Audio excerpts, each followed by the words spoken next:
9 জিলহজ ফজরের নামাজ থেকে নিয়ে শুরু করে 10, 11, 12, 13 13ই জিলহজ আসর সালাত পর্যন্ত, আসরের পর পর্যন্ত প্রত্যেক ফরজ নামাজের পর একবার করে তাকবীরে তাশরিক পাঠ করা ওয়াজিব। আল্লাহু আকবার, আল্লাহু আকবার, লা ইলাহা ইল্লাল্লাহু, আল্লাহু আকবার, আল্লাহু আকবার, ওয়ালিল্লাহিল হামদ। এটা একবার পড়াটা জরুরি, এটা একবার পড়াটা ওয়াজিব, আমরা অবশ্যই পড়ব। পাশাপাশি যেহেতু মহিলাদের জন্যও পড়াটা জরুরি, এ কারণে আমরা আমাদের মা বোনদেরকে এই বিষয়টা জানিয়ে দেব, ওনারা যেন এটা পালন করেন, ওনারা যেন এটা আমল করেন। দারে কুতনির মধ্যে এই হাদিসটা এসেছে। জাবির ইবনে আব্দুল্লাহ রাদিয়াল্লাহু তাআলা আনহু এই হাদিসটি বর্ণনা করেছেন যে রাসূল করিম সাল্লাল্লাহু আলাইহি ওয়াসাল্লাম ইয়াউমে আরাফা অর্থাৎ 9 জিলহজ ফজরের সালাতের পরে সাহাবায়ে কেরামদের দিকে ফিরে বসলেন, বসে বললেন যে তোমরা সবাই নিজেদের জায়গায় বসো, স্থির হয়ে নিজেদের জায়গায় যেখানে সালাত আদায় করেছো সেখানে তোমরা বসো। এরপর তিনি বললেন, তাকবীরটা পড়লেন, এরপরে বললেন যে কি এটা কি করতে হবে, একেবারে 13ই জিলহজ আসরের সালাত পর্যন্ত প্রত্যেক ফরজ নামাজের পরে একবার করে পড়তে হবে। আল্লাহ সুবহানাহু ওয়া তাআলা আমাদেরকে আমলটা করার তৌফিক দান করেন। যদি আমরা কখনো ভুলে যাই সেক্ষেত্রে করণীয় কি? আমি যেই জায়গায় সালাত আদায় করেছি সেই জায়গা থেকে উঠেও গিয়েছি, এরপরও স্মরণ হয় নাই, মসজিদ থেকে বের হওয়ার আগেই আমার স্মরণ হয়েছে, তাহলে আমি সাথে সাথে পড়ে নিতে পারবো।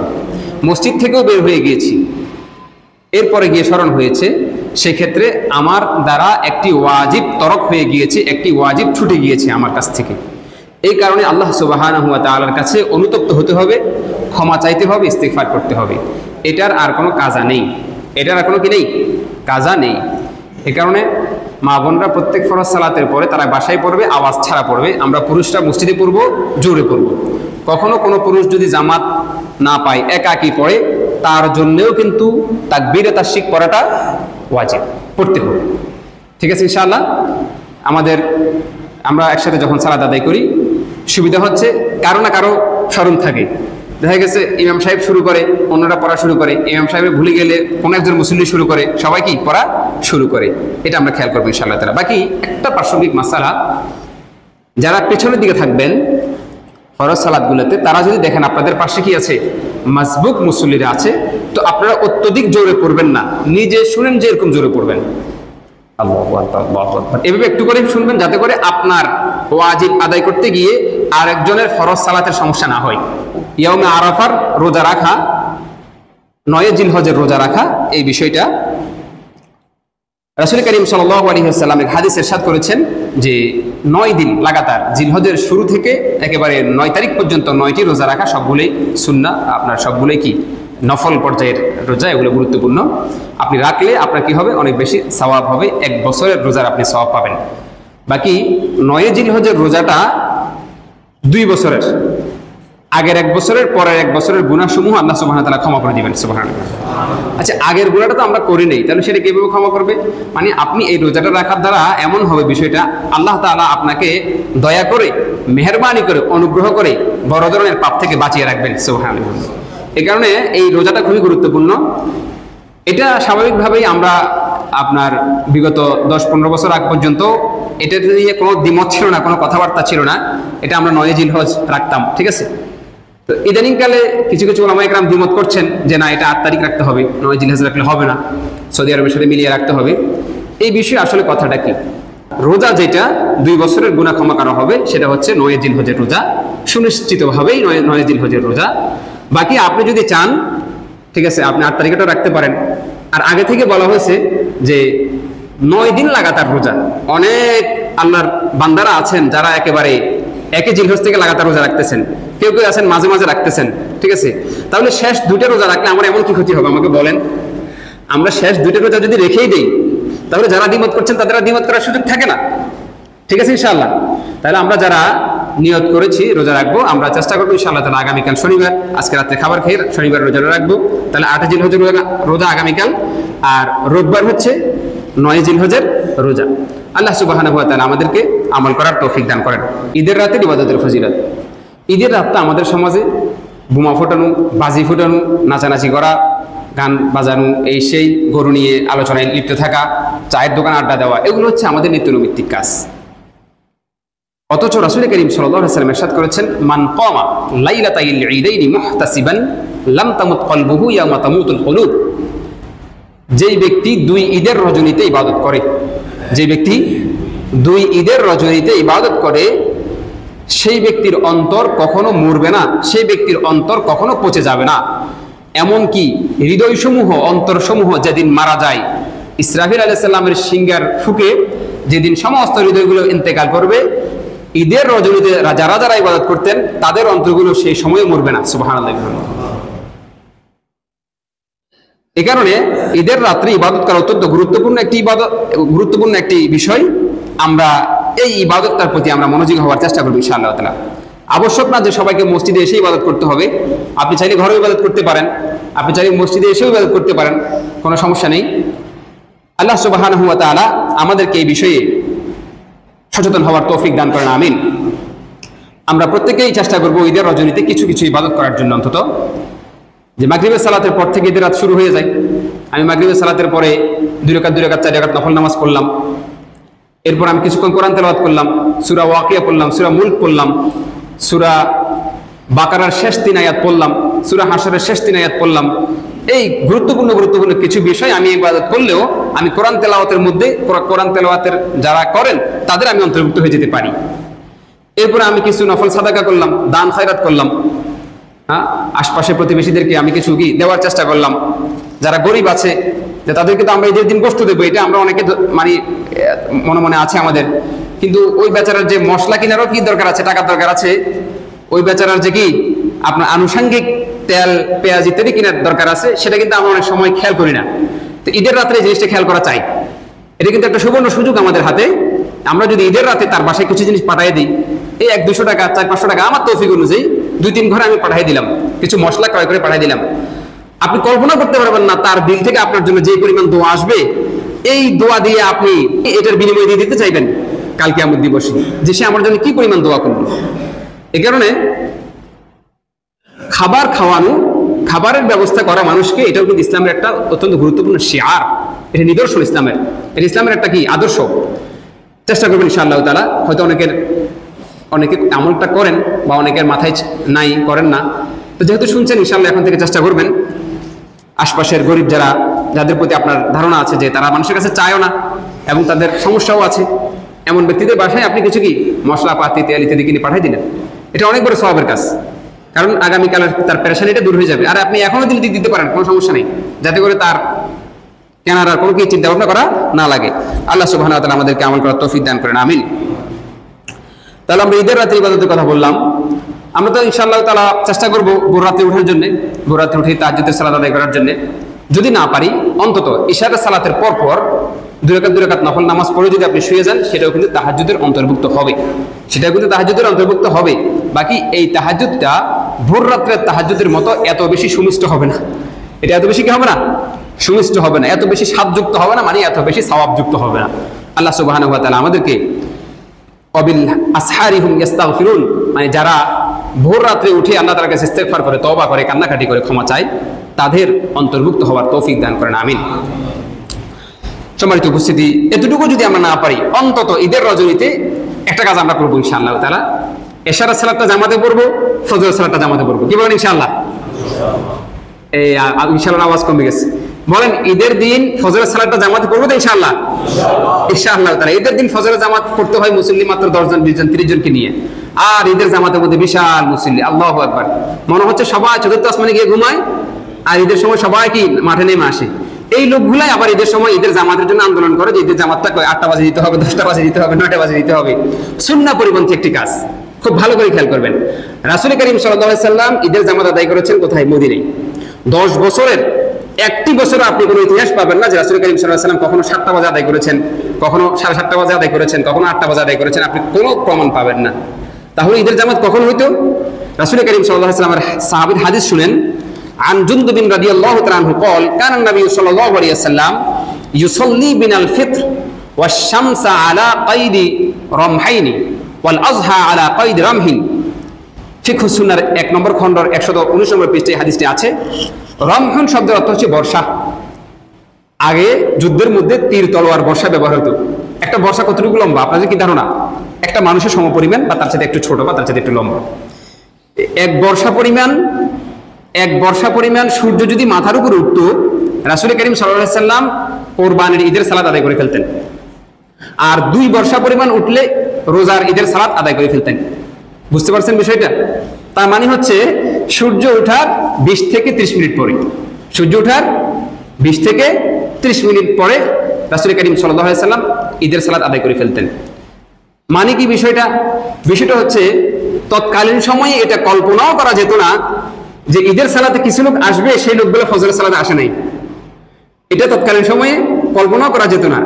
বরং যারা যারা ঈদের ফজরের সালাতে আসতেন তারাই বসে তাসবিহ তেলাওয়াত করতেন, জিকির আজকার করতেন। 20-25 মিনিট পরে রাসূল করিম সাল্লাল্লাহু আলাইহি সাল্লাম দাঁড়িয়ে আবার খুতবা দিতেন, ঠিক আছে, সালাত আদায় করতেন, এরপরে খুতবা দিতেন, বাস ঈদের সালাত শেষ। এটা ছিল সুন্নাহ।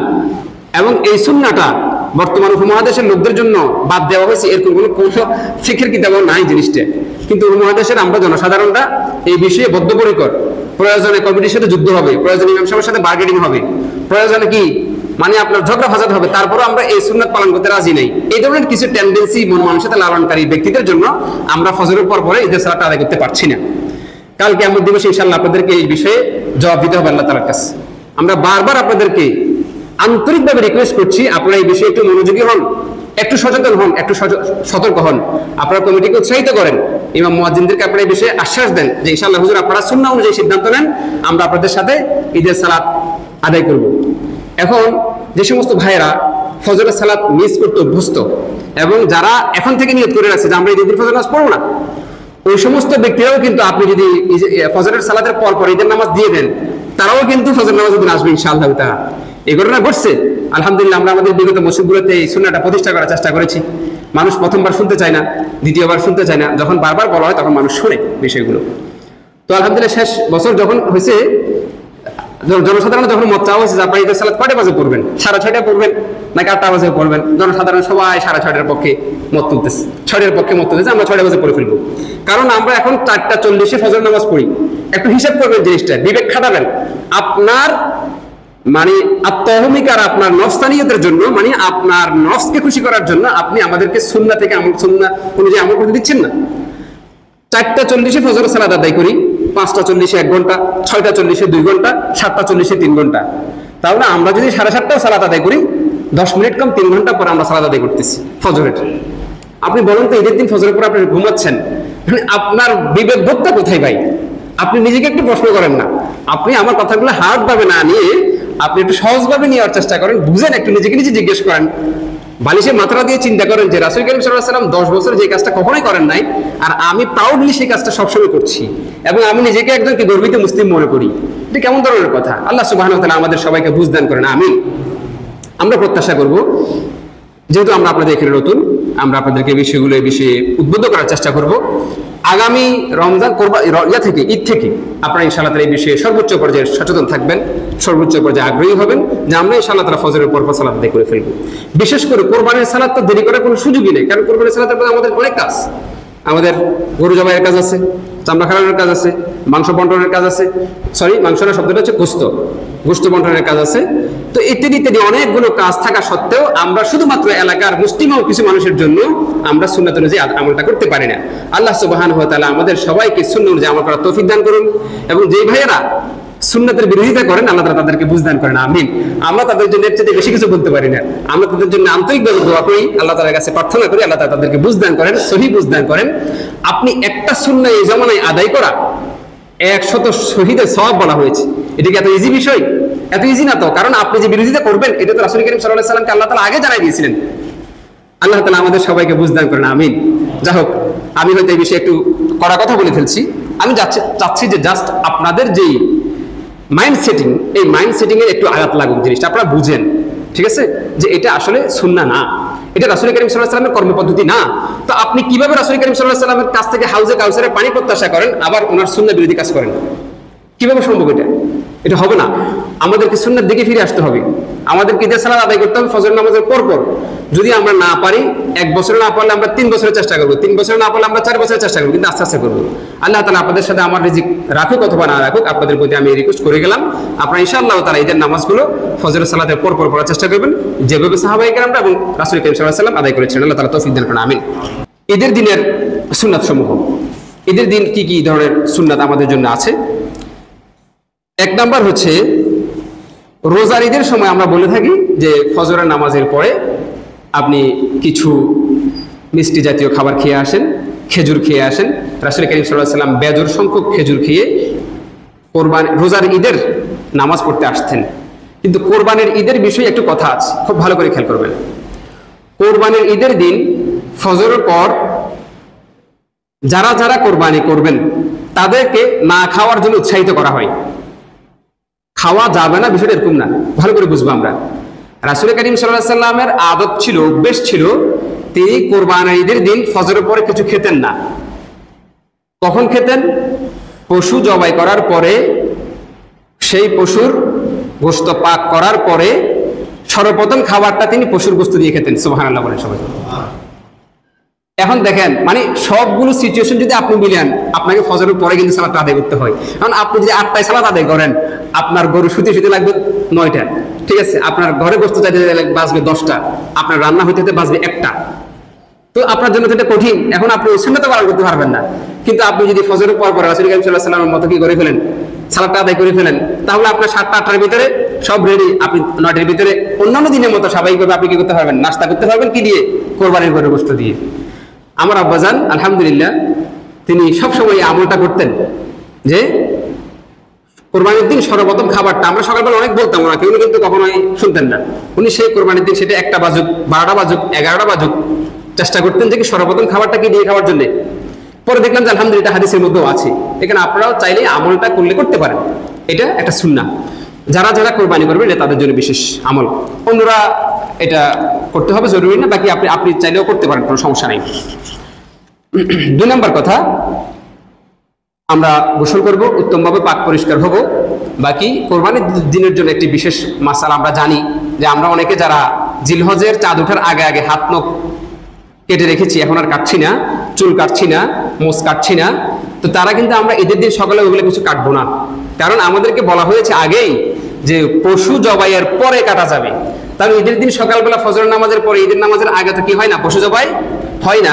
সেক্ষেত্রে আমরা এই মাসালাটা খেয়াল করব।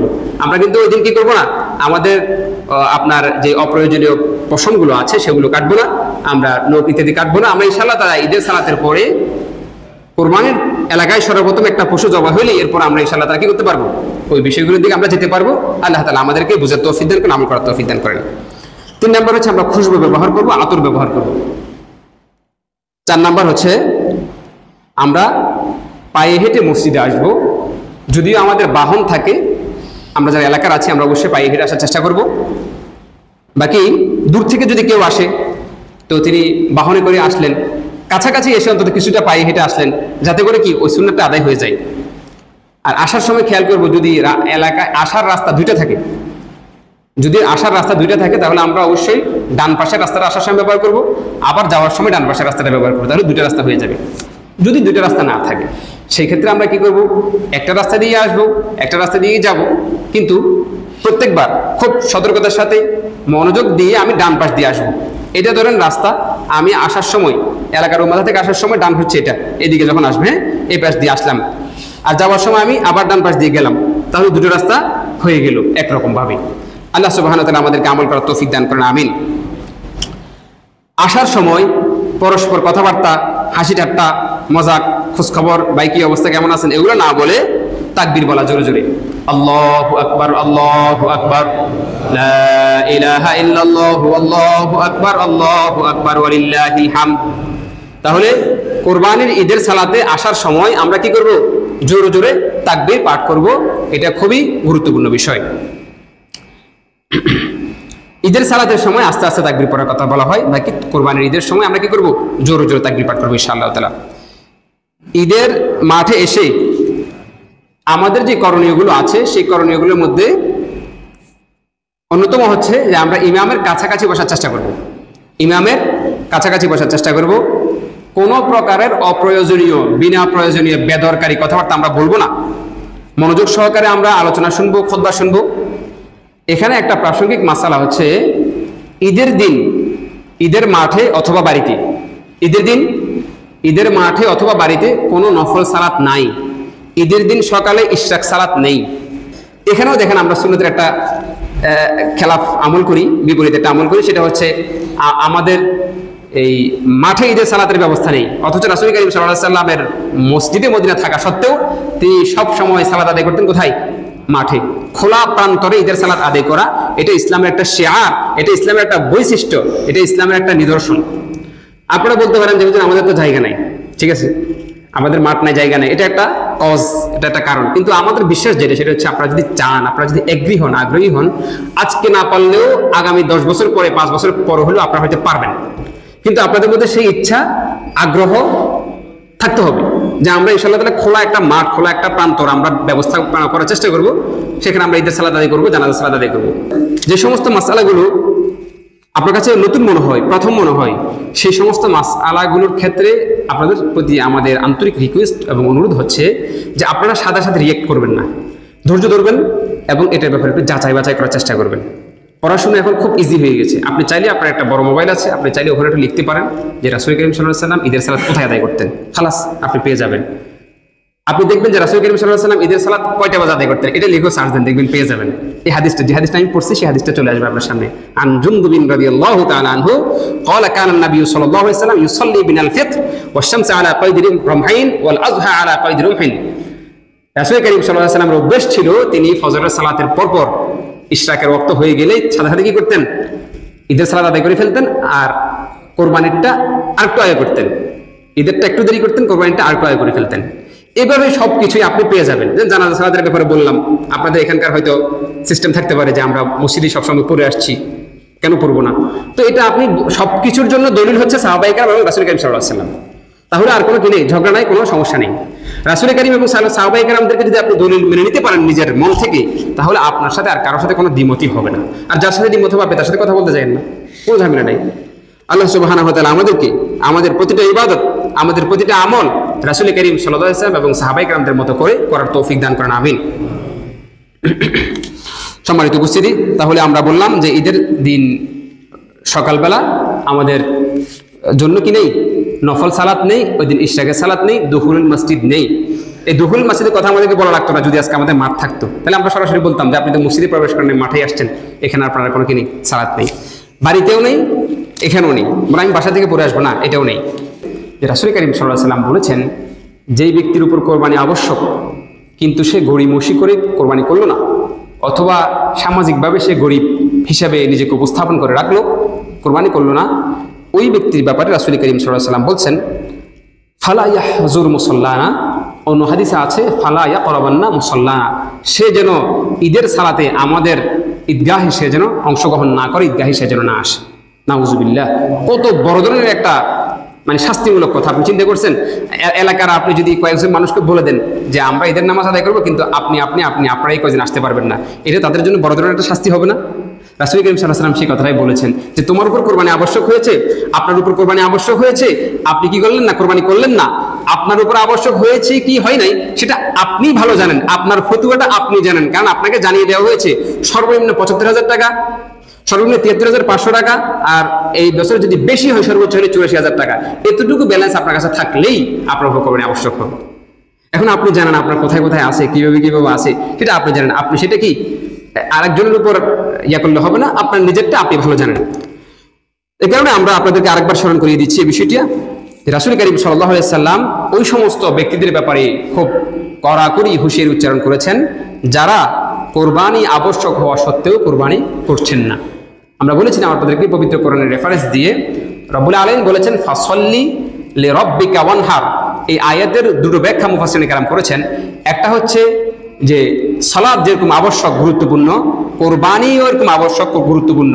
সালাত সবার জন্য, কোরবানি হচ্ছে বিত্তবানদের জন্য। কারা বিত্তবান? যাদের কাছে ঈদের দিন সকালবেলা, এরপরের দিন সকালবেলা, এরপরের দিন সকালবেলা, এই 3 দিন মিলে, এই 3 দিনের যে কোনো একদিন অথবা এই 3 দিনের মধ্যে অথবা এই 3 দিনের ফুল টাইমের মধ্যে যে ব্যক্তির কাছে ৭৩,৫০০ টাকার মধ্যে থাকবে, ওই ব্যক্তি বিত্তবান। এই বছরের জন্য। গত বছর সেটা 60,000 63,000 টাকার মতো ছিল, এবছর একটু বাড়ছে স্বর্ণের দাম বাড়ার কারণে, রূপার দাম বাড়ার কারণে।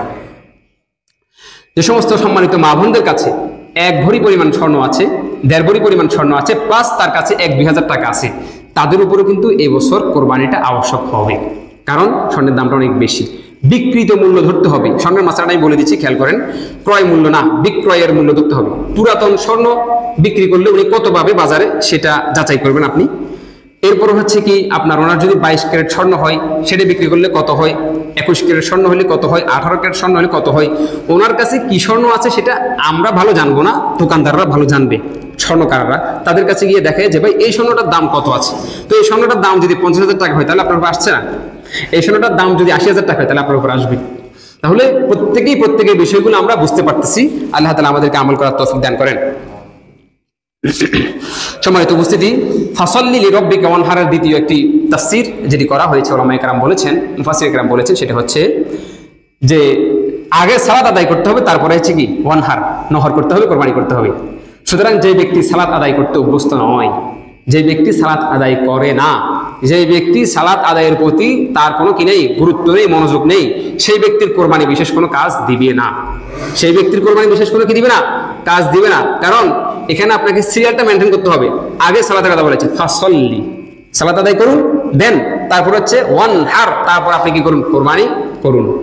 তাহলে সাহাবায়ে কেরামরা রাদিয়াল্লাহু তাআলা আনহুম, রাসূল করিম সাল্লাল্লাহু আলাইহি ওয়াসাল্লাম ওনারা সালাত আদায় করতেন, এরপর ওনারা কি করতেন, কোরবানির বিষয়টাকে গুরুত্ব দিতেন, প্রাধান্য দিতেন।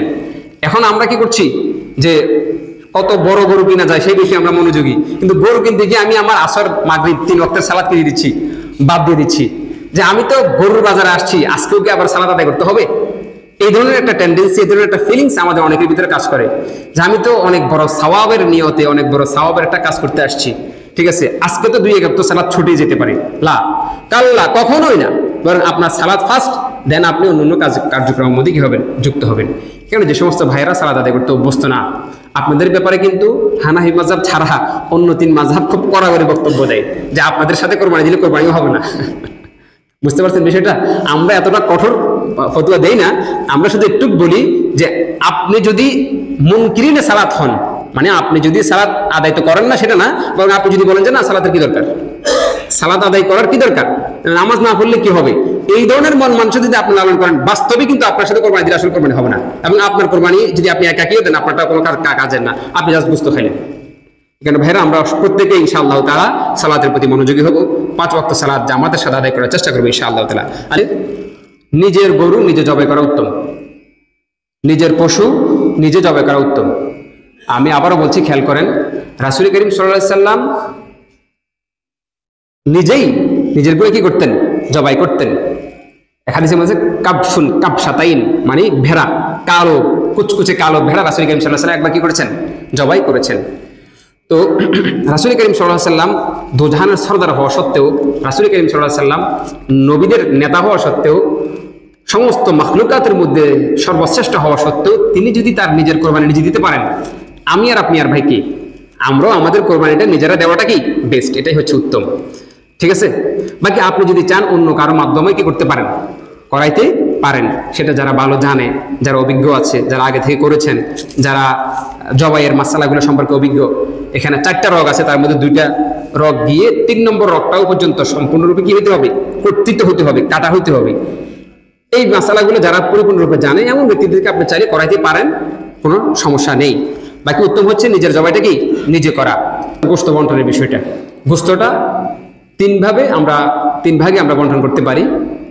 আল্লাহ সুবহানাহু ওয়া তাআলা আমাদেরকে বলেছেন, ফাকুলু, তোমরা নিজেরা খাও, এবং তোমরা কি করো, ও আতুইমুল কানি' ওয়াল মু'তার, অর্থাৎ যারা তোমাদের কাছে চায়, অনেকে আছে আবদার করে যে আমাদেরকে দেন, তাদেরকেও দিতে পারবো আমরা, আর যারা চায় না এবং যারা সামর্থ্যবান তাদেরকেও চাইলে আমরা কোরবানির গোশত হাদিয়া দিতে পারবো, তাদেরকে চাইলে আমরা কোরবানির গোশত হাদিয়া দিতে পারবো ইনশাআল্লাহ তাআলা।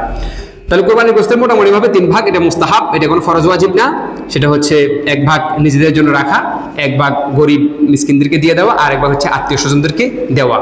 কেউ যদি প্রয়োজন মনে করে যে আমার জনসংখ্যা বেশি, আমার সন্তানাদি বেশি, আত্মীয় স্বজন বেশি, আমি মানুষকে খুব বেশি দেবো না, 3 ভাগের বরাবর দেবো না, একটু কমাইয়ে দেবো, আমাদের বেশি প্রয়োজন আছে, সেক্ষেত্রে উনি সেটা করতে পারবেন, এটা জায়েজ আছে।